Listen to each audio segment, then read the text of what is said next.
안녕하십니까. 온 나라를 어수선하게 하고 민심을 어지럽게 했던 산불과 대통령 탄핵 심판이 끝을 향하고 있습니다. 조속히 민심과 국정이 안정되길 바라면서 허소 더불어민주당 대구시당 위원장과 함께 4월 첫 주 주간 시사를 시작하겠습니다. 보수 패널로 홍석준 전 국회의원도 출연키로 했지만 갑자기 부득이한 사정이 생겨 출연하지 못한 점 양해 부탁드립니다. 위원장님 안녕하십니까? 네, 안녕하십니까? 예. 요즘 산불 때문에 참 걱정입니다. 고온 건조한 날씨가 지속되면서 곳곳에서 산불이 발생했고 특히 우리 지역에서는 의성 산불로 역대급 피해가 발생했습니다. 경북에서는 안동, 의성, 청송, 영양, 영덕 지역이 특별재난지역으로 지정됐고 이에 따라서 여야 정치인들의 방문도 잇따랐습니다. 재난으로 민심이 동요하고 있는데 여야 정치권은 산불 예비비 논란으로 정쟁을 일삼고 있다. 이런 비판하는 민심도 있습니다. 위원장님, 이런 비판에 대해서는 어떻게 생각하십니까? 예, 우선 이번 산불로 인해서 또 돌아가신 분들 그리고 이재민 분들 또 직간접 피해자분들께 돌아가신 분들께는 명복을 빌고 또 이재민 피해자분께 위로의 말씀 전합니다. 저도 사실은 저희 집안의 선산과 이제 제실이 청송에 있어서 저도 굉장히 많이 걱정을 하고 다만 피해는 없었지만 이 자연재해 또 어떻게 보면 자연재해와 인재가 결합된 이런 큰 이제 피해 사태에 마주할 때 정말 우리 사회가 앞으로 어떻게 이런 일들이 반복되지 않도록 예방을 할 것이며 당장의 고통에 빠지게 된 이 피해자분들께 적극적이고 실효적인 지원을 할 것인지에 대해서 정치권이 좀 더 진지하고 당리당략에 치우치지 않는 그런 자세를 취해야 되는데 물론 사고 현장에 정치인들이 가서 피해자분들 위로를 하는 것 자체는 저는 문제가 없다고 봅니다. 다만 사고 현장을 수습하고 또 또 산불을 진압하는 그 현장에 가서 이제 방해를 하면 안 되겠죠. 근데 이번에 우리 당의 이재명 대표님이 항소심 무죄 직후에 안동에 가서 경북 북부지방에 가서 이제 피해자분들 만나 뵌 거는 산불 진압 현장이 아니고 피해자분들께 그 황망하고 또 고통에 빠진 그 피해자분께 어떻게 국가가 또 민주당이 확실한 지원 대책을 만들겠다 그런 말씀을 하러 갔는데 갑자기 국민의힘이 거기에서 예비비를 이야기를 하면서 마치 민주당이 그 예비비를 삭감해서 지금 대책이 안 나오는 것처럼 그렇게 말씀하시는 거는 이 엄청난 피해 앞에서 정치 세력이 할 말은 저는 아니라고 봅니다. 이미 제 대책비는 충분히 예산에 반영돼 있고 또 예비비를 그동안 엄청나게 사용하지 않은 예비비가 있었기 때문에 그걸 조정한 것에 불과한 건데 자꾸 예비비 핑계를 대면서 정치 선동에 가까운 거짓말을 하시는 거는 정말 대한민국 국민 앞에서 또 고통에 빠진 국민들 앞에서 할 얘기가 아니라고 생각해서 굉장히 언짢은 그런 한 주였습니다. 네, 위원장님, 지난주 우리 사법부에서 중요한 판결 두 가지가 있었습니다. 네. 하나는 한덕수 국무총리 탄핵이 기각됐고요. 네. 또 하나는 이재명 대표의 선거법 위반 항소심에서 1심과 완전히 다른 무죄 판결이 나왔습니다. 먼저 한덕수 총리 탄핵 기각 이야기를 한번 해보죠. 기각되자마자 직무 복귀를 했는데 현재 판결에 대해서 우리 민주당 입장은 어떻습니까? 민주당 입장으로 말하자면 상당히 아쉬운 재판이었다고 보여집니다. 헌법재판소가 좀 더 분명한 헌법 수호 의지를 가지고 물론 이제 한덕수 직무대행에 대해서 중대한 헌법 위반이 없었다라고 이야기를 했지만 그런 게 중대한 위반이 아니라면 무엇이 중대한 위반인지 아쉬움이 큰 그런 심판이었다고 저는 생각하고 민주당도 생각하고 있고 저는 좀 더 나아가서 다만 헌법재판소가 분명히 확인시켜 준 것은 지금 마은혁 헌법재판관 후보자의 그 임명 이것은 분명히 위헌이다라고 판단을 해준 것입니다. 헌법재판소가. 그래서 지금 민주당은 4월 1일 데드라인을 정해서 지금 복귀한 한덕수 권한대행에게 4월 1일까지 반드시 마은혁 헌법재판관을 임명하라. 그리고 완전한 헌법재판 그리고 합법적이고 헌법에 부합하는 그런 헌법재판소 구성을 가지고 대통령 탄핵 심판이라는 중대한 심판을 진행할 때 더욱 그 정당하고 공정한 심판이 이루어진다고 생각해서 그렇게 하고 있는 거 아니겠습니까? 그래서 반드시 이번 헌법재판소의 결정의 가장 중요한 지점은 마은혁 헌법재판관을 임명하라는 것으로 저는 이해하고 있습니다. 네. 그리고 뭐 또 하나의 판결이 우리 그 이재명 대표 선거법 위반 항소심인데 1심에서 당선 무효에 해당하는 그 벌금형이 나왔단 말입니다. 그런데 2심에서는 완전히 뒤집혔어요. 그러니까 완전히 예. 무죄로 판결이 됐는데 사실 민주당은 애초부터 이게 정치 검사의 무리한 기소다 이렇게 계속 비판해 왔었는데 이번 판결에 대해서도 한번 평가해 주시죠.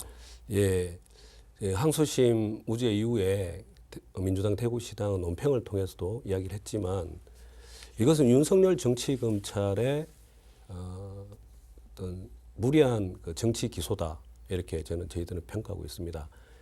뭐 어떻게 보면 선거에 진 후보자이고 정치인 아닙니까 대선 때 네. 통상 그 정도의 어떤 말에 대한 그 특히 이제 TV 토론이나 다 공개된 자리에서 어떤 평가성이 담겨져 있는 그런 그 말 몇 마디 가지고 그거를 허위사실 유포라고 딱 잡아가지고 또 선거에 진 그 척에다가 이렇게 집요하게 이렇게 기소하고 하는 것은 사실은 정치 검찰이나 하는 것이 상식적인 검찰이 할 일은 저는 아니라고 보여지고요. 이런 게 있습니다. 사실 검찰이 기소를 하면 대한민국에서 한 97% 유죄가 나온다고 합니다. 그 3%. 그러니까 얼마나 이번에 그 항소심 무죄가 얼마나 이 검찰이 무리한 기소를 했다는 것을 좀 방증하는 자료라고 보고 물론 대법원 이제 판단이 남아 있지만 그 말할 자유, 그 말하는 과정에서 다소의 어떤 시비거리가 생긴 걸 가지고 특히 선거에서 진 척에다가 사실 대통령은 윤석열 대통령 선거 토론 과정에서 얼마나 많은 명백한 거짓말을 3개 이상을 했는데 당선자는 전혀 문제가 안 되고 진 쪽만 그렇게 아주 매섭게 너무 판단의 추가 너무 기울어진 것 아닙니까? 우리나라 검찰 정말 정치 검찰이라는 오명을 씻기를 바라고 민주당은 끊임없이 정치 검찰에서 이제 물러나게 하고 검찰권이 공정하게 행사될 수 있는 그런 제도적 장치 그리고 정치 검찰에 대한 단호한 인적 책임 그런 부분을 반드시 묻겠다는 말씀을 드립니다. 자, 그런데 말이죠. 그 이번 2심 판결 이후에 이재명 대표의 지지율에 영향이 있을 것이다. 그리고 헌재 판결에도 이게 이번 2심 판결이 영향이 있을 것이다. 이런 이야기들이 세간에서 많이 하고 있거든요. 왜냐하면은 세간에서 이야기들 중에서는 그 이재명 대표도 유죄가 나와야 헌재에서도 윤석열 탄핵이 인용될 것이다. 이런 이야기하는 물론 이게 객관적인 근거가 있는 말은 아닙니다만은 세간에 너도는 이야기들이 그런 이야기들도 있고 한데 뭐 그런 이야기는 크게 귀담아 들을 필요는 없겠지만 위원장님 생각은 어떻습니까? 이게 무죄 판결 이후에 이재명 대표 지지율이 계속 오를 거라고 생각하십니까? 그리고 또 헌재 판결에도 과연 영향을 미칠까요? 예, 하나씩 말씀드리면 그 이재명 대표 이제 대선 후보 지지율 관련해서는 저는 개인적으로 그 순간적인 짧은 시기에 그 추이 변동은 있겠으나 기본적으로 대선 전국에서 큰 영향을 미치지 못할 거다라고 이제 생각을 해왔습니다. 그 왜냐하면 이미 그 사건에 대한 판단은 뭐 사법부 판단에 아주 극히 일부분 영향을 받겠지만 국민들 대다수가 어떤 판단을 자체적으로 하시고 있지 않나라고 저는 보기 때문에 그렇습니다. 네. 그래서 이번도 보면 리얼미터 ARS 전화조사 그러니까 정치 고관 여청이 많이 응답을 하는 그런 ARS 조사 경우에는 네. 지지율이 좀 이미 뭐 좀 오르는 것이고 네. 또 한국갤럽 경우에는 이제 전화 면접 조사 직접 사람이 이제 질문을 하고 응답하는 그런 조사에서는 아무래도 정치 고관 여청 응답 비율이 좀 낮기 때문에 네. 아마 좀 덜 좀 반영이 되고 뭐 그렇게 이해하시면 될 것 같고 사실은 다 오차 범위 이내이기 때문에 네.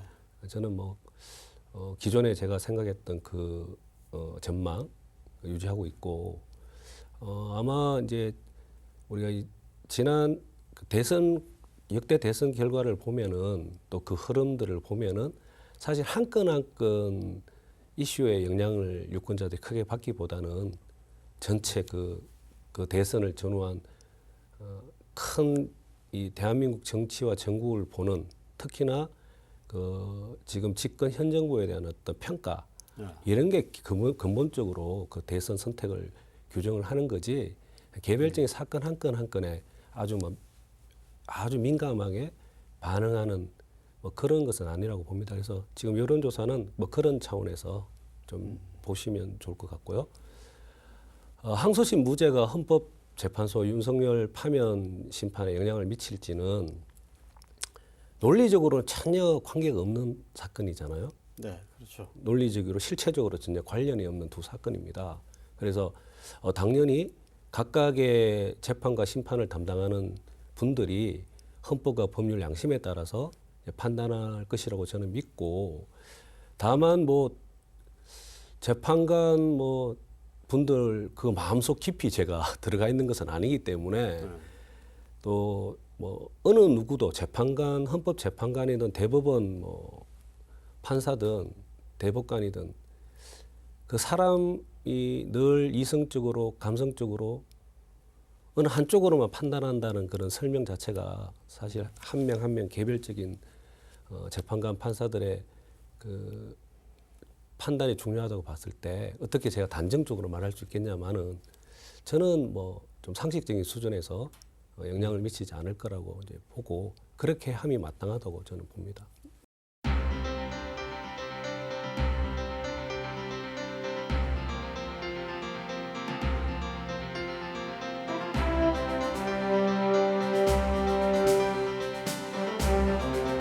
이렇게 대체로 연금개혁안에 대한 반대 여론이 높은데도 불구하고 여야가 합의를 해서 이번 국회에서 통과를 시켰습니다.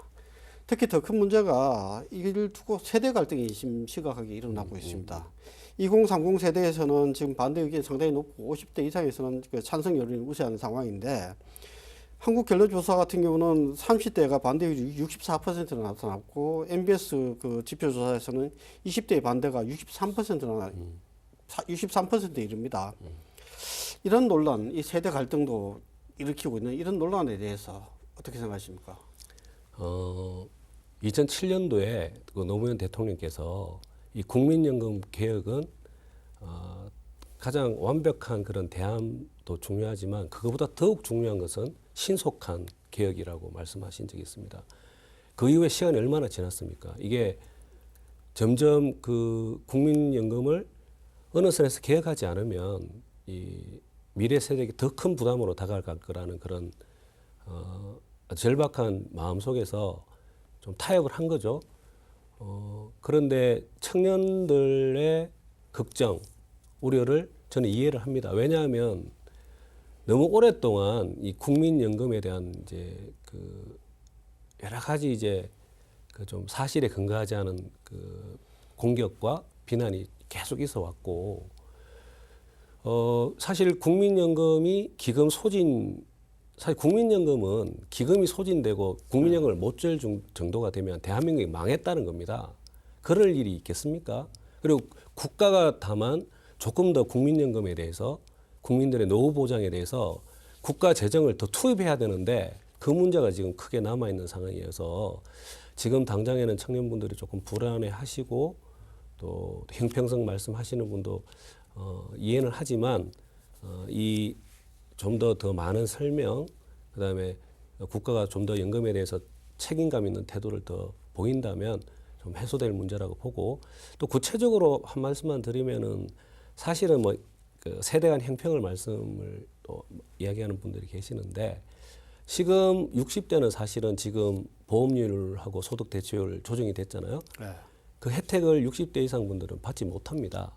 그리고 50대도 지금부터 조금 더 내는 자기 그 보험료율에 입각한 소득 대체율 보장을 받기 때문에 지금 50대, 60대 분들이 더 크게 누리면서 그거를 전부 다 청년 세대에게 다 부담으로 넘긴다. 이런 거는 조금 뭐 과도한 걱정이신 것 같고, 하나 마지막으로 말씀드리자면은 국민연금 제도 자체는 아시겠지만 유럽의 가장 보수적인 정치 세력들이 시장을 한 겁니다. 이것은 자본주의 사회에서 이 공동체가 건강하게 유지가 되려면 시민 간의 연대, 그리고 국가의 사회복지에 대한 책임, 이런 정신을 가지고 시작한 제도고, 이거를 한때 국민의힘 일각에서 세대별로 차등 부과를 한다거나 이런 거는 진짜 선동을 위한 선동에 불과하다고 저는 생각을 하고, 좀 다소 조금 불안하게 보이시더라도 이제 시작이라고 보고, 민주당은 국민연금 부분에 대해서 국가 재정, 국가 책임을 더 강화하는 방향으로, 그리고 국민연금 운영에 있어서 그 투명성과 합리성을 제고하는 그런 정책적 대안을 가지고 국민들께 또 설명드리고 설득해 나가도록 하겠습니다.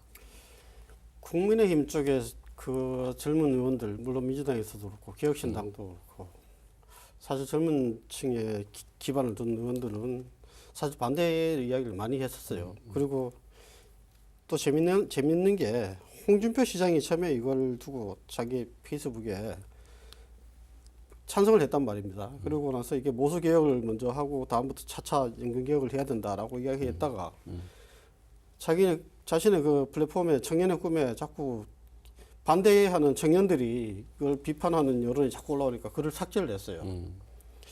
좀 소신 있는 모습이 좀 보이지 않아서 좀 안타깝기도 한데, 뭐 이런 부분에도 간단하게 짧게 논평을 한번 하신다면은. 사실은 표를 늘 신경 써야 하는 정치인 입장에서는 당장의 그런 여론 염려가 되죠. 다만 지금 여론조사 결과를 보더라도 원사이드하게 지금 개혁 내용에 대해서 반대가 원사이드하게 높지는 않습니다. 그 정도는 정치인이 자기 원칙을 가지고 좀 자기 원래의 입장들을 가지면서 국민들, 늘 그러면 한순간의 여론, 또 어떻게 보면 또 잘못된 정보에 의한 그런 여론, 여기에 늘 정치인이 굴복하고 자기 목소리를 못 낸다면 그 정치인이 왜 필요하고 지도자가 왜 필요한 거냐. 노무현 대통령의 그런 정말 여론과 자기 소신을 균형감 있게 잘 풀어간 노무현 대통령님이 또 더 그리운 그런 상황이긴 합니다. 네. 네. 지역 경제 이야기 좀 해보죠. 미국 트럼프 행정부가 4월 3일부터 외국산 자동차에 대해서 25% 추가 관세를 부과하겠다 이렇게 했는데, 사실 우리나라의 미국 수출 1위가 자동차입니다. 그동안 우리가 한미 FTA로 관세가 부과되지 않았는데, FTA이기 때문에요. 이제부터 이제 25% 관세가 부과되게 되면은 사실상 자동차의 대미 수출에 타격이 불가피해 보입니다. 그 대구 상공에서 조사에 따르면은 지역 자동차 부품업계도 이 불똥이 상당히 들 것으로 크게 우려가 되고 있는데, 마땅한 대응책이 있어 보이지 않습니다. 어떻게 보십니까? 좀 크게 한번 이야기를 좀 시작해 보면, 사실은 그 트럼피즘이라고 하는 이제 정책의 핵심은 이 안보와 경제의 연계를 통해서 지금 세계 질서를 철저하게 미국 국익 위주로 철저히 재편하겠다는 거잖아요. 그래서 동맹도 철저한 이익의 저울추로 동맹 문제도 보는 것이고, 과거에 우리가 전통적인 그런 한미 동맹에 큰 변화가 있을 수 있다고 봅니다. 네. 물론 이제 트럼프 정권이 5년, 4년 집권하고 이후에 어떻게 될지 모르겠지만, 또 정책 효과라는 것이 상당히 시간은 걸리겠지만, 지금 대단히 우리는 저희들은 더 지금 국내 정치가 불안정하면서 정세가 불안정하면서 그러니까 제대로 이제 트럼프 정부랑 좀 책임감 있게 또 현실적으로 맞설 것은 맞설고 설득할 설득하고 이런 큰 파고에 대응할 수 있는 상황이 이제 못 되고 있잖아요. 그래서 그런 차원에서라도 좀 빨리 저희 전열을 정비를 해야 되고 저는 미국의 이야기만을 다 들어줘야 우리가 살 수 있다는 그런 그 시각 그런 자세는 이제 시대에 맞지도 않고 그거야말로 진짜 사대주의의 다름 아닌 겁니다. 그때 노무현 대통령께서 그 부시 정부에 맞서서 또 할 이야기는 하시고 또 양보를 얻어낼 건 얻은 그런 과정들에 대해서 일각에서는 그게 뭐 한미 동맹을 부정하는 등 이런 또 과도한 공세가 있었지만 그 세월이 지난 다음에 부시 전 대통령이 정말 친구였다, 훌륭한 친구였다고 말씀 평가한 바 있지 않습니까? 그러니까 우선 너무 주눅들지 말고 우리가 트럼프 정부랑 우리들을 관철해내는 이야기를 자신감 있게 해야 된다고 봅니다. 그리고 무역 다변화가 꼭 필요합니다. 지금 지난 한 4, 5년 동안 특히 미국 대미 수출 의존도가 엄청나게 높아져 있습니다. 사실 우리 민주당 정부에서 문재인 정부에서도 무역을 다변화해야 된다. 네. 이런 이야기 계속 했었고 그 기조가 지금 뭐 중국 혐오라든지 러시아와의 관계 파탄 이런 문제 때문에 우리 시장 자체가 굉장히 우리 경제 영역 자체가 굉장히 줄어들고 있는 상황이거든요. 우리는 철저하게 다변화하고 균형 외교로 이 어려운 이제 앞으로 이게 1년이 될지 2년이 될지 모르는 상황이라서 그런 정확한 자기 철학과 기조를 가지고 대응해야 된다고 보고 당장에 그럼 대구 지역에 이 자동차 부품 관련한 이 제조업을 어떻게 할 것이 문제는 저는 궁극적으로는 우리가 자동차 완성 공장, 네. 전기차를 기반으로 하는 완성차 공장을 만들어서 세계의 무대에 뛰어들 각오를 그 정도의 포부와 전망을 가지고 대응을 해야 한다고 봅니다. 이게 뭐 단기적으로는 트럼프 정책에 좀 조율도 하고 또 당장에 어떤 그 산업이 이제 위축되는 것을 막아야 되는 그런 테크니컬한 접근도 필요하지만 네. 이게 이 트럼프 정권이 가지는 이 대외 정책 기조가 사실은 미국 민주당도 앞으로 향후에 승계할 가능성도 또 있다고 본다면 저는 장기적으로 대구도 또 우리 대구 자동차 부품 회사들도 완성차 공장을 통해서 조금 더 적극적으로 미국 의존이 아니라 미국 의존도를 낮추는 방향으로 가야지 좀 장기적인 전망이 있고 효과가 있을 거라 그렇게 봅니다. 네, 잘 알겠습니다. 오늘 이야기 여기서 마무리하죠. 네, 수고하셨습니다. 네, 감사합니다. 4월은 잔인한 달이라고 시인 엘리엇은 이야기했습니다. 돼지가 얼어붙은 추운 겨울이 지나고 만물이 소생하는 4월을 잔인하다고 하는 시인의 감성과 철학적 사고를 깊이 헤아리지는 못합니다.